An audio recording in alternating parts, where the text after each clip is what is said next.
Hi guys, so this is a video that's going to help you on today's assignment. Today's assignment is going to be on review the Pythagorean theorem.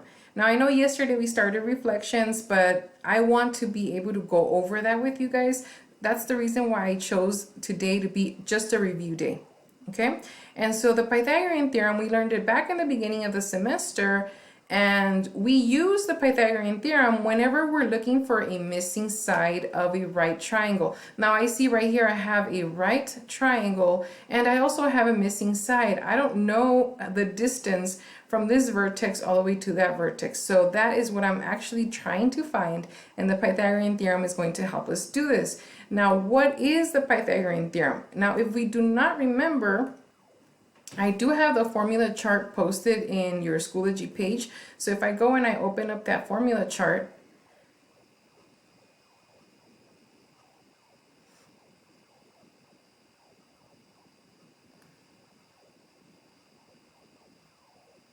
you will see if you scroll down all the way to the bottom where it says additional information, we have the Pythagorean theorem right there. A squared plus b squared equals c squared. So that's exactly what we're going to be using today. Let's go ahead and write it down.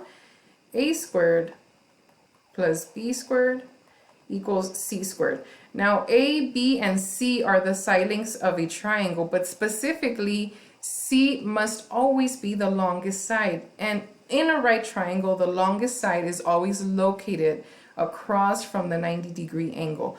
And this longest side, we call that one the hypotenuse.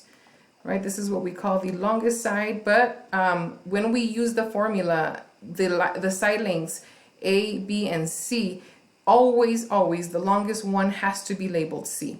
So in this case, we're looking for the longest side of this right triangle, and then the other two side lengths are considered the A and the B, which we call the legs.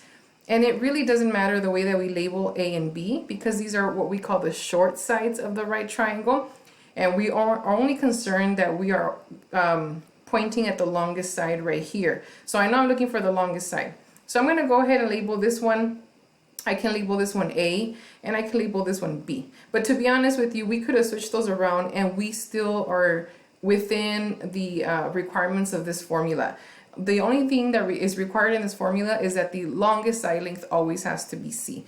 And I know that's the one that I'm pointing at right here, which is the one that I don't know. So let's go ahead and plug in our values. So this is going to be 5 squared plus, and then we're going to have 11 squared equals, and we don't know C, so we're going to leave C squared. Now 5 squared really means 5 times 5, so that's going to give me a 25. Copy down your plus sign. 11 squared really means 11 times 11, so that's going to give us 121. And then we still do not know C squared. Okay, and now according to my formula that I have right here, I should add those two numbers up. So let's go ahead and add those up and let's see what we get. And when we do add those up, we're going to get 146 equals C squared. Now remember, I'm looking for the value of C. I'm not looking for the value of C squared. So if I do want to find the value of C, I'm looking for a number that times itself will give me 146. So this is the part in which we do our last and final step, where we find the square root of 146, because the square root will tell me exactly how much just C is worth. So we're going to go to our calculator. Now once again, in your folder, in your Schoology, if you scroll down to where it says TI-84 calculator, let's go ahead and get that one open.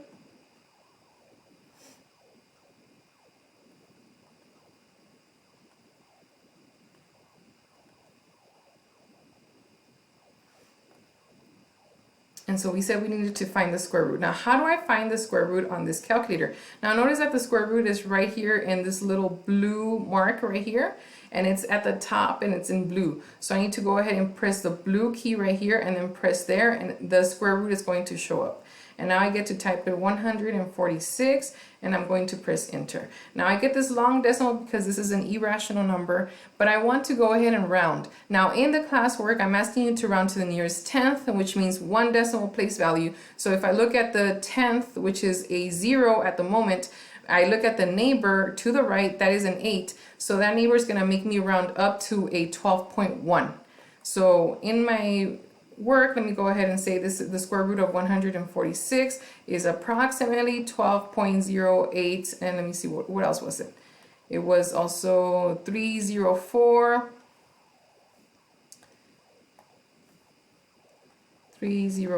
and on and on and on. So now in the classwork, I'm asking you to round to the nearest tenth. So a tenth place value would be right here. Now the neighbor to the right is an 8, so that's making me round up. So the square root of 146 is approximately 12.1. We had to round up in this case. So that is actually our value of C. So in this case, I'm going to say C is approximately 12.1, and that is my final answer in this case. Okay, so, and we were measuring in feet, so I can go ahead and put approximately 12.1 feet is going to be my answer on that one. Okay, let's try one more. So once again, the very first thing that I want to do is analyze my diagram right here. Once again, I have a right triangle, and once again, I have a missing side. And this missing side is part of a right triangle, but my first focus is that if I point away from my 90-degree angle, I'm always pointing at the longest side, which we call the hypotenuse. So in this case, the hypotenuse is 12, and that is always the one that I have to label as C.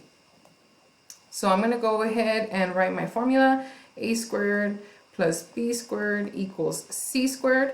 So I already have my C labeled because that C is always located across from the 90-degree angle. And the others really don't matter the way that I label them. Okay, so I can go ahead and label this one A, and this one over here is B. Now this one's different because on the other example, we were missing the value of C. This time we're missing the value of B. So maybe we might have to do something different. Let's go ahead and check it out. So I'm going to plug in a 10 for A, so this is going to be 10 squared, plus I don't know B, leave it alone right there, equals, and C, that's going to be 12, so 12 squared. So we're going to go ahead and do our math here. 10 times 10, that's going to give us 100, plus we still do not know the value of B, that's what we're looking for, equals, and then over here I have 12 times 12, which is going to be 144.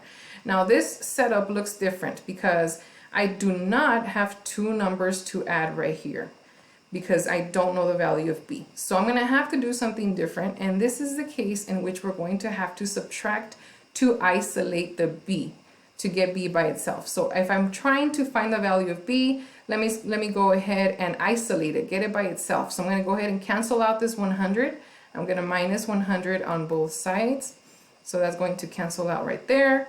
Bring this one down. This is going to be B squared. 144 minus 100, well, that's going to be 44. And finally, like we did before, I don't want to know how much B squared is. I want to know how much just B is. So in order for me to do this, I'm going to have to do the square root of 44, and that's going to give me the value of B. Now let's go ahead and go to our calculator.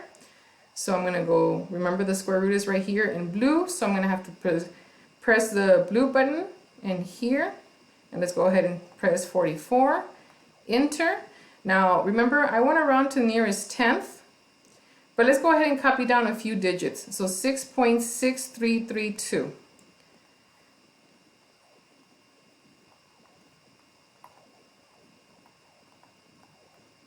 And on and on.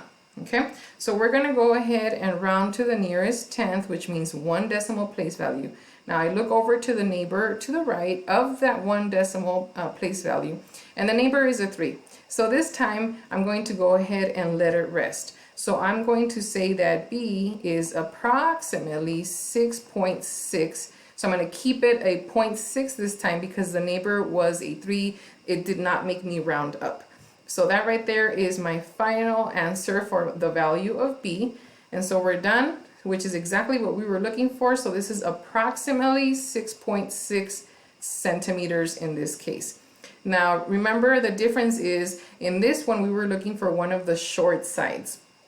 And that's the reason why we ended up having to subtract.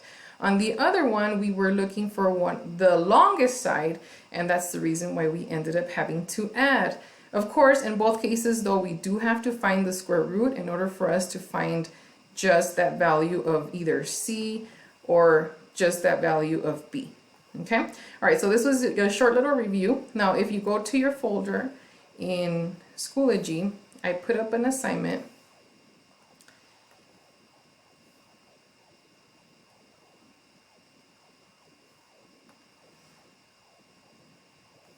Which is called Review the Pythagorean Theorem. So I'm going to go ahead and open that up so that we can do at least one example together so that you know exactly what to do.